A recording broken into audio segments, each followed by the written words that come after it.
narrer le début de l'histoire de l'abbaye de Saint-Hubert, les prémices. On va remonter plus de 20 siècles en arrière.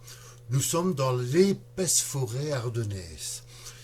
Qui dit Ardennes dit un sol avec de la roche, du schiste, du grès, mais pas de calcaire. Donc on a un sol acide, on a un sol très pauvre. C'est peut-être pour ça qu'il n'y a pas grand monde qui habite là, pas facile à cultiver. Et le résultat, c'est que c'est couvert par une grande forêt d'arbres feuillus. Toutefois, au pied des arbres feuillus, sous les feuilles mortes, on va retrouver cette fine couche d'engrais qui s'appelle humus et qui va permettre, grâce à la fonte des neiges à la fin de l'hiver, avec les eaux de ruissellement, de fertiliser les fonds de vallée.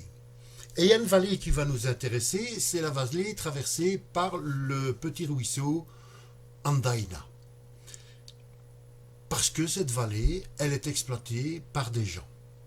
Et ces gens vont habiter sur le versant gauche, en dehors de la zone fertile, sur le dessus du versant gauche de la vallée de l'Andaina, et le village, un peu influencé par le nom du ruisseau, va s'appeler Andin.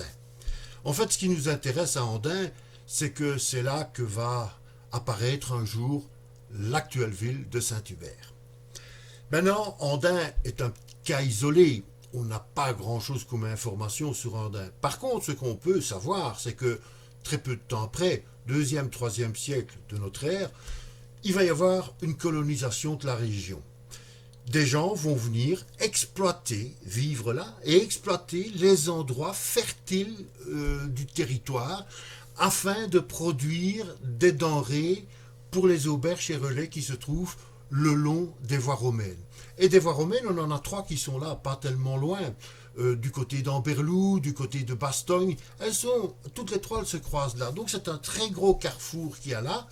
Et il y a du travail. C'est une opportunité, justement, pour un propriétaire qui a créé tout ce grand domaine. Maintenant, le grand domaine est relié à la région d'Amberlou, justement, par un diverticule.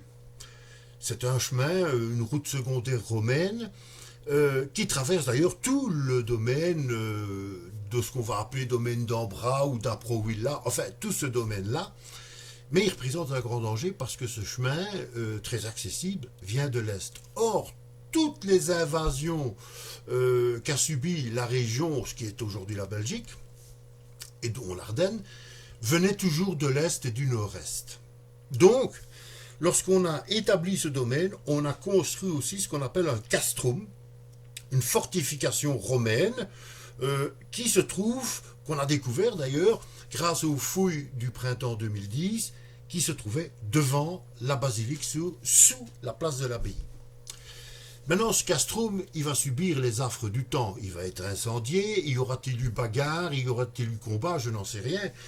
Mais au fil du temps, il va être reconstruit et il va y avoir des modifications. Et ce castrum, on va le retrouver sous forme d'une forteresse au début du Moyen-Âge et il va s'appeler Château d'Ambra. Alors, il y a une chronique de l'abbaye qui s'appelle le Cantatorium qui nous dit ceci. Et on peut la croire parce que souvent, les vérifications historiques faites par les historiens ont confirmé que la véracité donc du Cantatorium. On nous dit ceci dans le Cantatorium, c'est que en 302, une église Saint-Pierre aurait été construite à côté du castrum. Ce qui veut dire que le propriétaire des lieux a fait en sorte que tout son personnel était christianisé. Et cette église a été commandée par l'évêque Materne. C'est ce qui est écrit. Maintenant, il est un fait que cette église a été détruite à la chute de l'Empire romain. Lorsque les hordes de France, ces sauvages, sont arrivés, ils ont tout démoli. Mais, au début du Moyen-Âge, après le 5e, 6e siècle, on va retrouver le château d'Ambra flanqué d'une église Saint-Pierre sur le même endroit, sur le même site que la précédente. Et cet ensemble va servir de point de départ à la toute future abbaye de Saint-Hubert.